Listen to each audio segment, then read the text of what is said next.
Hey guys, my name's Craig. It's 9 o'clock on a Wednesday and it's time for a Hidden Gems. This is where I look at an old trick, a much older trick that's not been around for a while, or it's one that's less known, and I kind of try and bring it to your attention. I love looking at the older tricks. I have a collection of every single Abracadabra magazine from Goodliff, all the way back from the 1940s. To when it went away, and they're all bound in leather volumes. And one of my favourite things is to just literally go down to my library, open it up at a random page, a random year, and have a look. And some of the stuff that they were doing back then is just incredible. It really is. We really do stand on the shoulders of giants. And I've said it before on this channel, I'll say it again. You know, we always are desperately looking for that latest and greatest thing. That thing that's going to make us the best magician ever. But you know what happens 9 times out of 10, or even 99 times out of 100? We buy that thing, we look at it, we put it in our bottom drawer, we leave it there. 5 years later, when we're cleaning out our bottom drawer, we find it, we don't even know what it is, and it goes in the bin. So, you know, that latest and greatest thing might not be the latest and greatest thing.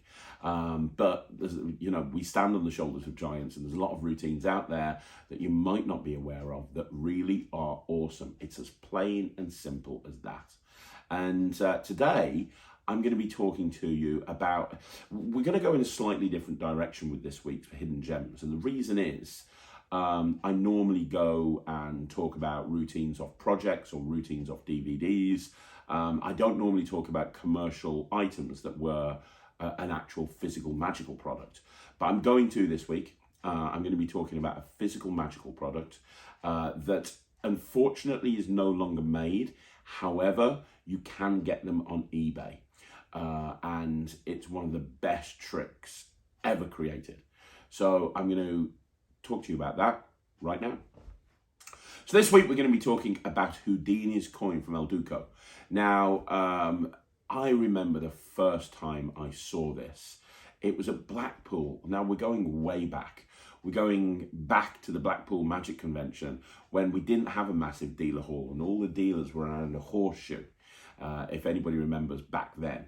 And there was a dealer called El Duco, and he had a bunch of really cool stuff. Like, he was one of the stands that I always wanted to go to because he had so much really cool stuff. I remember that was the first time I saw sort of Ring the Bell, where you borrow a ring and it appears in the bell when you ring it. He had some amazing leather work. He had some amazing stuff. But the particular trick that I'm going to be talking about now is Houdini's coin. Now, you can't get this anymore. However, they do pop up on eBay. I've now got 3 of them. Every single time I see them on a secondhand magic site or on eBay or somewhere like that, I buy them immediately. They are out there. You can find them. I even found a magic shop a few months ago that actually had a couple in stock. So they are available. You can get them. And I'm going to do a performance of this in a minute. But let me just quickly talk to you about the history of this trick. So the first time I saw it is at Blackpool, and I bought it immediately. Like, I've always been interested in coin magic, and he showed me the trick and I was fascinated by it. I thought that's a really cool trick, so I bought it. Didn't do it. I didn't end up doing it. It was one of those things where I went to Blackpool, I bought a ton of things. I had carrier bags that I took back with me, and I just overlooked some of the stuff. You know, I bought so much stuff. It was kind of like overload. You know, when you buy something from a magic shop and it comes through the post and you open it and you learn it because it's the one thing that's come. And then when you go to a magic convention and you've got like 20 or 30 things, something falls by the wayside. It was that. And I ended up not doing anything with it. And then I remember watching Secrets, which was a magic show with Paul Daniels. It was the magic show he put together after his main series ended. And it was kind of set in a nightclub, and he would perform on the nightclub, but there'd also be lots of close-up magic taking place around this club as well. And I remember this really well.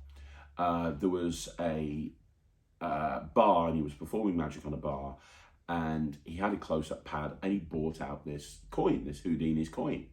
And he did, and this is the first time I saw this as well, he did David Regal's There and Back Again, but with this Houdini's coin.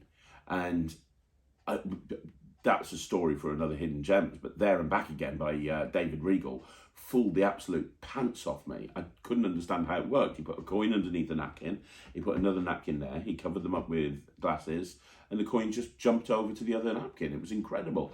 I was blown away, and I thought, well, that's one of the best tricks I've ever seen. And it was years later that I realised it was There and Back Again. But then he went into the second phase, where the Houdini escapes from the coin and all that's left are the handcuffs. And I was like, oh man, that's awesome. And then I remembered that I got it. And at that point, I learned it and I started performing it.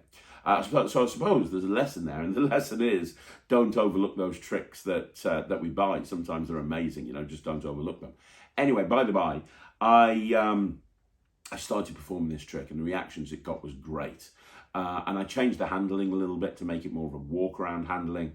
But still, it was a great trick, and it continues to be a great trick. So let me perform it for you first of all, because it is very unique. There's nothing else out there like it. So I'm going to perform it for you, and then we'll talk about just a couple of the plus points. I've got a little purse here, and inside the purse is one of the prides of my collection. And when I say collection, I mean it. I collect coins. And I've got coins from all different countries, old coins, new coins, very unusual coins. But this is one of the pride of my collection. I'll tell you why. Have you ever heard of a guy called Harry Houdini? Yes. He was one of the greatest escapologists of all time. He was also an incredible magician. He was known as the King of Cards, but he was also known as the King of Cuffs. Now, he could escape from any restraints: handcuffs, leg cuffs, straitjackets. He was in peak physical condition. He could dislocate his shoulder and his elbow. He could escape from anything. Anyway, there was a Houdini Museum. You ever heard of the Houdini Museum? No. Well, this is a coin from the Houdini Museum. And if you have a look inside here, I keep it inside here nice and safe because I don't want to lose it. There's very few of these in existence.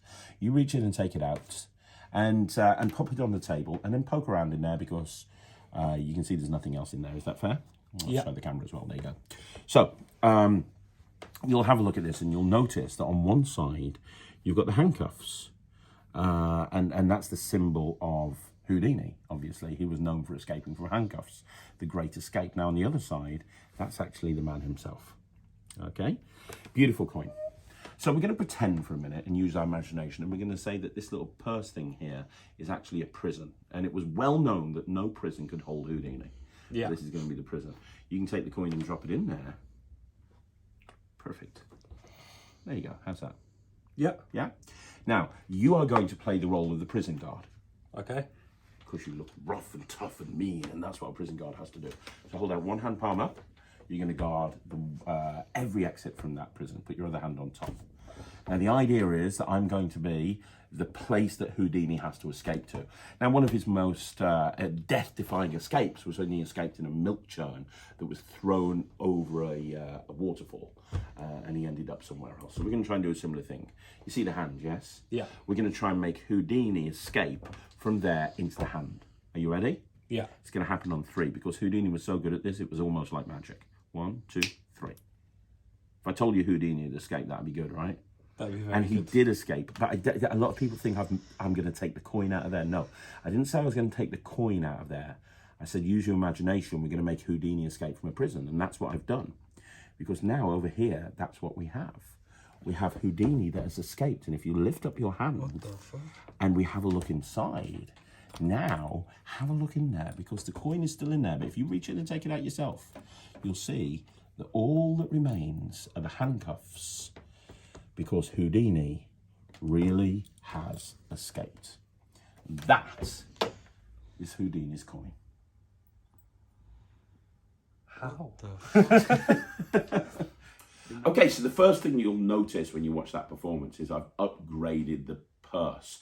It originally came with a flat change purse, and it was a little bit, how it worked was absolutely fine for those days, but you know, you use modern technology, don't you? I mean, nobody these days is using, nobody changes the TV by walking up to the TV and pressing a button. We all use a remote control. You adapt what you do to modern times, and these days I've got access to a quiver. So the first thing you'll notice that I've done with the routine is I've used a quiver because, you know, the quiver looks a little bit like the purse that the original came with, but it's so much more deceptive. So I use a quiver. Other than that, the routine I've constructed is designed to be done in a walk around situation. So you're not having to put the purse on the table, you're not having to use playing cards or anything like that. Literally, you just show the purse, they take out the coin, you talk about it, you put it back in, they hold it in between your hands, you say you're going to try and make it vanish, and then you show that it's in your hand using a simple Lahon mask routine, simple Lahon mask sleight. So it's very, very simple. But one of the reasons that this routine is so good is the quiver basically means that it's instantly reset. I just keep the little head that comes out the coin in the ticket pocket in my jeans or in my trousers. The purse goes into the pocket. At the end of the routine, everything's reset and ready to go again, and it's kind of examinable. The coin's not. The coin is examinable. The head, the handcuffs, that's all examinable. The quiver isn't. But to be honest, nobody ever wants to look at the quiver. And you know, with a quiver, they can look into it, they can look around because it feels so fair during the routine. Nobody ever wants to look inside the quiver. Nobody ever wants to look at that side of things. It's really unimportant. It's just a receptacle for the coins. So everything feels like it can be examined. It's very visual.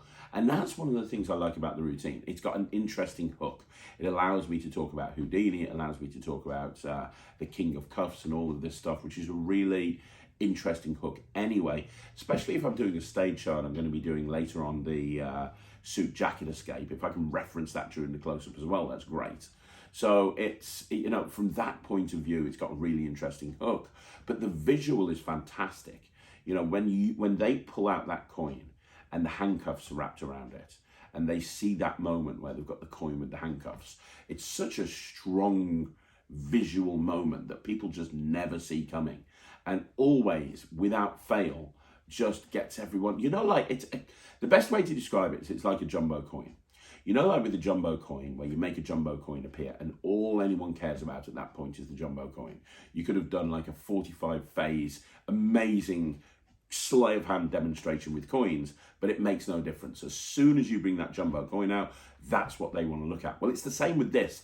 As soon as you bring that coin out with the handcuffs wrapped around it, they want to look at that coin. They want to look at that handcuffs. They can't believe it. It's an impossible object. And the nice thing is you drop it back in the purse, you put the purse in your pocket, and it's reset, ready to go again. So it's called Houdini's Coin. Now, it's originally by Duco. I believe that Duco has now passed away. The company no longer exists. I wish that somebody would buy the rights to this trick and reproduce it. Penguin, Murphy's, Vanishing Ink, Alakazam. If you are listening, if you're watching this, pay attention. Somebody buy the rights to this trick and bring it back out again, because it is one of the strongest coin routines that's been around for years. But if none of these producers are going to buy the rights to it, then don't worry, because you can find them out there. Now you know what you're looking for. Scour the second-hand sites. Scour the bargain bins in magic shops, but especially conventions.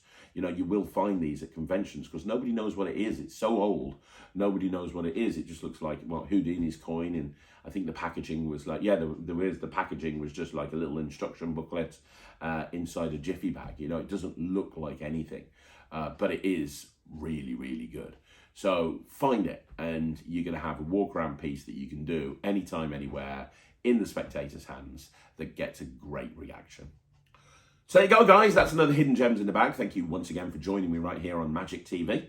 You want to see more videos like this? Like the video, subscribe to the channel, leave a comment down below. Please do subscribe. It really helps if you do subscribe. Makes it all worthwhile from our point of view. And if you haven't already done so, please go check out the Netrix, www.thenetrix.com. You can check it out and see what the fuss is about. I'm going to be back again very, very soon. So please make sure that you keep checking out the channel, and I'll see you again soon. Thanks very much for watching. My name's Craig from Magic TV.